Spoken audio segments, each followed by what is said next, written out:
Je vous remercie. Je viens effectivement d'apprendre que Son Excellence le Président de la République a fait une déclaration. Je voudrais ici, sur votre antenne, dire au nom de la communauté internationale et au nom des Nations Unies que nous saluons cette décision courageuse du Président de la République. Je pense que le moment est opportun.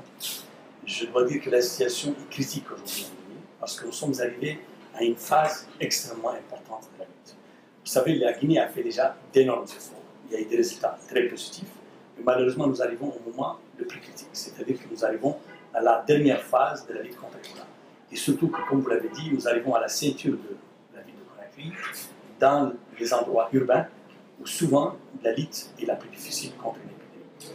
Par ailleurs, je pense que les mesures prises par Son Excellence le Président de la République et sa déclaration aujourd'hui, son adresse à la population guinéenne, viennent à un moment extrêmement important dans le sens que c'est pour surtout nous rappeler que notre plus grand ennemi aujourd'hui, c'est le relâchement. Et qu'il est extrêmement important qu'on reste alerte dans ce moment critique. L'épidémie est encore là, l'épidémie continue à tuer.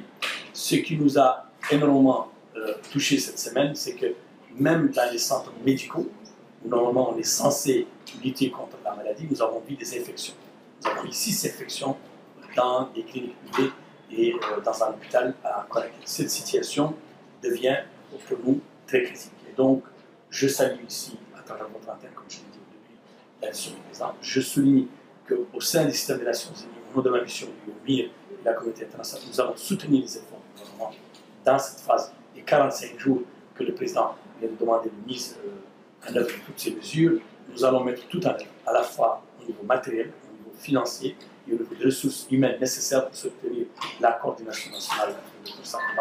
Et je peux dire qu'aujourd'hui, nous trouvons que cette décision est venue à un moment extrêmement important et que nous la saluons et que nous félicitons le président pour avoir pris des décisions aussi courageuses. Si vous avez un message particulier pour la population, qu'avez-vous à dire à la population? Écoutez, moi je suis maintenant probablement dans ma 10e visite en Guinée depuis le début de cette crise.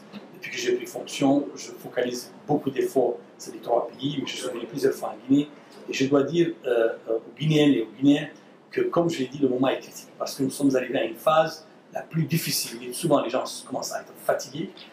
Le relâchement commence à atteindre les gens. Et on a l'impression qu'on a réalisé ce qu'il fallait réaliser. En réalité, Ebola n'est pas une maladie avec laquelle on peut vivre. Même avec un seul cas, on peut continuer à avoir des infections.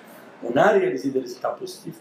Nous sommes capables de le faire. La Guinée forestière a été une démonstration de la capacité des Guinéens à surmonter cette crise. Il est important que l'on maintienne les efforts. Il est important que durant cette phase, on se mobilise et qu'on soit plus que jamais mobilisé suite aux directives qui ont été données par les chefs de l'État pour qu'on puisse véritablement finir cette bataille contre l'État. Je vous remercie. Merci.